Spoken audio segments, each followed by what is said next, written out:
네, 지난 일요일 경기도 안산 대부도의 방조제 인근에서 남성의 하반신 시신이 발견되는 충격적인 사건이 있었습니다.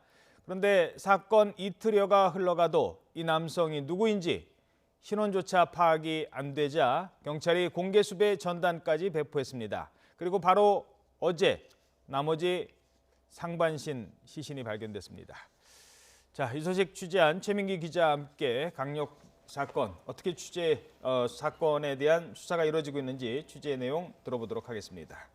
안녕하십니까? 안녕하십니까? 하반신에 이어서 상반신도 발견됐다고 하는데 이게 어디서 발견된 겁니까?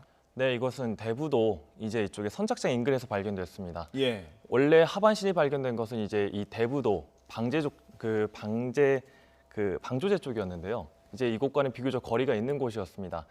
이 하반신 시신이 발견된 지 사흘째 만인데요. 오후 2시쯤에 발견이 됐습니다. 이 하반신이 발견된 대부도 방조제와 거리가 비교적 떨어져 있는 선착장 쪽에서 발견이 됐는데요. 예.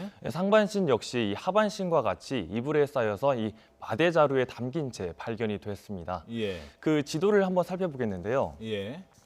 이 하반신이 발견된 곳은 이쪽에 방조제 쪽입니다. 아래쪽인데요. 한 13km 정도 떨어져 있군요. 네, 그렇습니다. 이거 상반신이 발견된 곳은 이 선 반대편인 선착장 쪽입니다. 이게 301번 지방도로, 이 대부 황금로라고 하는 차로를 쭉 달리면 닿게 되는 곳에 위치하고 있습니다. 그러니까 같은 도로선상에 위치해 있는 거죠. 그래서 누군가 차로 이동하면서 차례로 유기했을 가능성이 큰 부분입니다. 예. 그리고 경찰이 상반신과 하반신의 DNA를 조금 조회하고 있습니다. 예. 그런데 아직 결과가 나오진 않았고요. 이 시신을 놓고 봤을 때 그런데 하반신과 상반신이 동일인의 것으로 추정된다고 경찰은 지금까지 밝히고 있습니다. 예. 누군지는 아직 밝혀지지 않았고요. 네, 그렇습니다. 경찰이 어떤 단서 같은 거는 못 찾고 있습니까? 네, 아직까지 현재 이 남성의 신원이 확인이 되지 않았습니다. 현장에도 신원을 짐작할 만한 단서가 아직 발견되지 않았는데요. 다만 몇 가지 단서를 중점적으로 수사를 벌이고 있습니다.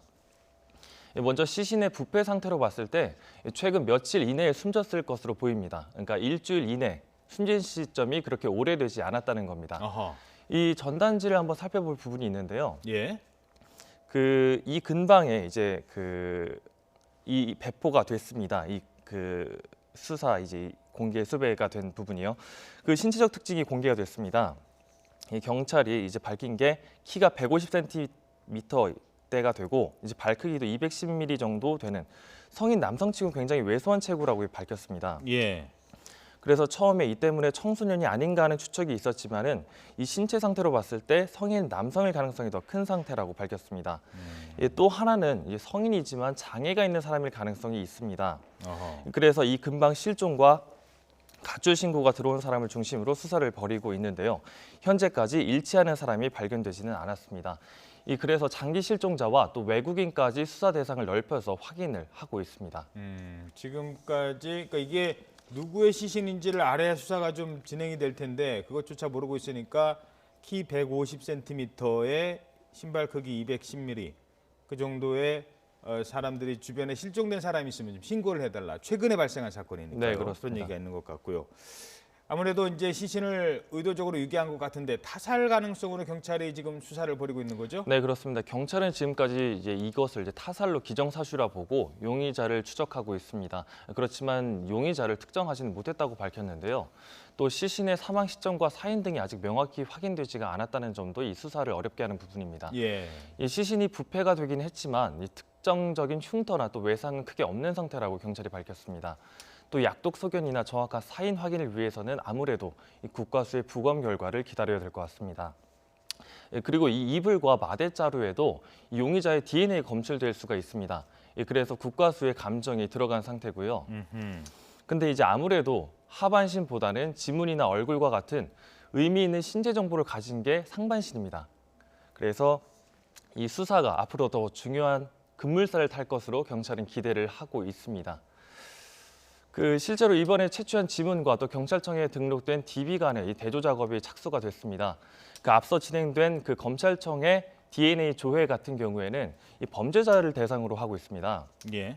그래서 한계가 있었는데요.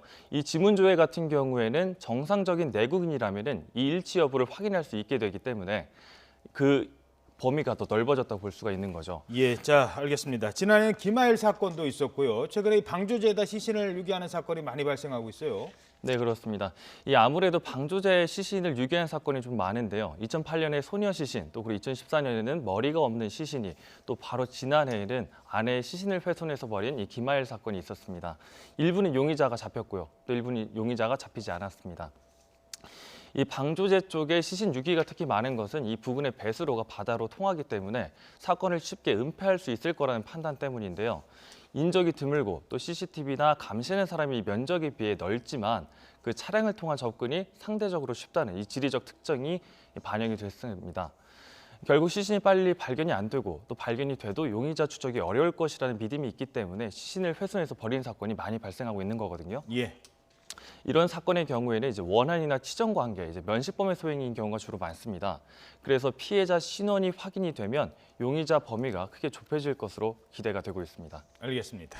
지금까지 최민기 기자였습니다. 수고하셨습니다. 네, 감사합니다.